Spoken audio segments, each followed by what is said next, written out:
This good access to a big glaciated peak combined with some of this rough weather is also one of the things that makes it such a good training ground. And so we offer sort of three primary programs on Mount Baker. We have our 5-day Alpine Academy. Now, this thing is perfect for those folks who are looking to get into mountaineering, or they want to spend a little more time on the mountain, or they want to maximize their chance of getting to stand on top. That 5-day program gives us more training days. It gives us 3 days of intense training on our mountaineering skills, so that we're going to cover here in just a minute.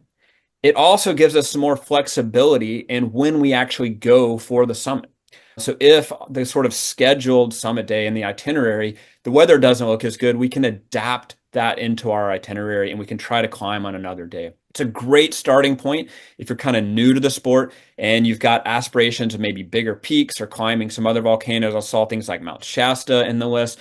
Great place to start out to really build a solid foundation of those skill sets. We also do our 3-day more classic climb.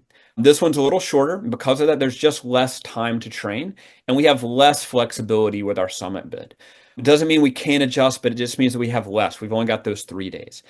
This is a great opportunity for people who have prior experience climbing on snow, using their ice axe, using their crampons. Maybe you just want to like refine those skills a bit. You want to shake out some cobwebs. Maybe you used to climb a lot and you're coming back to the sport.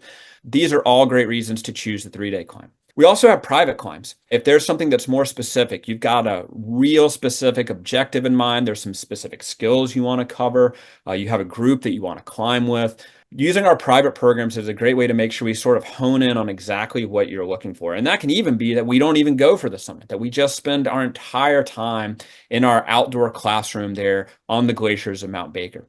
But really, all three of these allow you to select a program that really tailors your needs to what your objectives are and where you want to take these skills in the future. And we also have some other really cool programs that I know Kat's been a part of on Mount Baker, like our women's programs.